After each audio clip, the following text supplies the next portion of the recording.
అక్రమ పశువుల రవాణా కేసులో 18 లక్షల వసూళ్లు, అందులో 5 లక్షల రికవరీ ఆరోపణలు. మిగిలిన 13 లక్షలు ఎక్కడా? సూర్యాపేట జిల్లా పరిధిలో అక్రమ పశువుల రవాణా కేసు వ్యవహారం మరోసారి చర్చనీయాంశంగా మారింది. నిందితుడి నుంచి మధ్యవర్తి పేరుతో 18 లక్షల వసూలు చేశారనే ఆరోపణలు వెలుగులోకి వచ్చాయి. అయితే అధికారికంగా కేవలం 5 లక్షలు మాత్రమే రికవరీ చేసినట్లు బాధితులు చెబుతున్నారు. మిగిలిన 13 లక్షలు ఎక్కడికి వెళ్లాయన్న ప్రశ్నలు ఇప్పుడు తెరపైకి వస్తున్నాయి. అక్రమ పశువుల రవాణా కేసులో నిందితుడి నుంచి మధ్యవర్తిగా వ్యవహరించిన లక్ష్మీపురం కాలనీకి చెందిన మేకపోతుల సత్యనారాయణ 18 లక్షలు వసూలు చేసినట్లు బాధితులు ఆరోపిస్తున్నారు. పోలీసు ఉన్నతాధికారులతో మాట్లాడి కేసు లేకుండా చేస్తారని, జైలుకు వెళ్లకుండా చూస్తానని హామీ ఇచ్చి డబ్బులు తీసుకున్నట్లు బాధితులు పేర్కొంటున్నారు. అయితే మేళ్లచెరువు పోలీస్ స్టేషన్లో 1.5 లక్షలు, అనంతగిరి పోలీస్ స్టేషన్లో 1.5 లక్షలు, చిలుకూరు పోలీస్ స్టేషన్లో 2 లక్షలు, మొత్తం 5 లక్షలు మాత్రమే అధికారికంగా రికవరీ చేసినట్లు బాధితులు చెబుతున్నారు. మిగిలిన 13 లక్షలు ఎక్కడ, ఎవరి వద్దకు వెళ్లాయి? ఈ డబ్బుల వ్యవహారంలో మరెవరైనా సంబంధిత అధికారులు ఉన్నారా అన్న ప్రశ్నలు ఇప్పుడు బాధితుల నుంచి వినిపిస్తున్నాయి. బాధితుల ఆరోపణల ప్రకారం సత్యనారాయణ తరచూ వాట్సాప్ కాల్స్, ఫోన్ కాల్స్ చేస్తూ తమను బెదిరిస్తున్నారని తెలిపారు.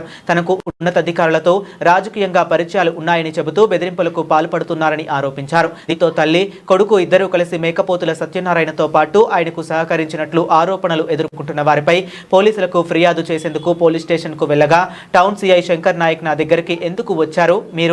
మీ కేసు నేను తీసుకోను, మీ దిక్కున్న చోట చెప్పుకోండి, ఇంకోసారి టౌన్ స్టేషన్లో కనబడితే లోపల పడేస్తా అని సమాధానం ఇవ్వడంతో 18 లక్షల వసూళ్ల ఆరోపణలో అధికారికంగా 5 లక్షలు మాత్రమే రికవరీ అయినట్లు చెబుతున్న నేపథ్యంలో మిగిలిన 13 లక్షల వ్యవహారంపై సమగ్ర విచారణ జరిపి వాస్తవాలను వెలుగులోకి తీసుకురావాలని బాధితులు కోరుతున్నారు.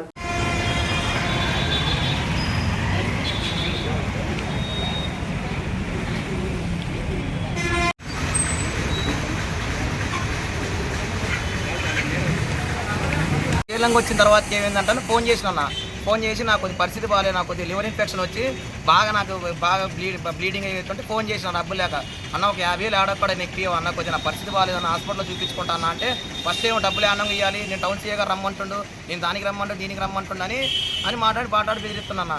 అయితే నా కేసులోనే అనంతగిరిలో చిలుకూరులో అయినాయి. మాట్లాడితే టౌన్ సీఏ గారి పేరు చెప్పి నా ఒకటే బెదిరిస్తుండు. ఇవాళ పొద్దున పూట 10:30 అప్పుడు మా అమ్మకి వాట్సాప్ కాల్ చేసి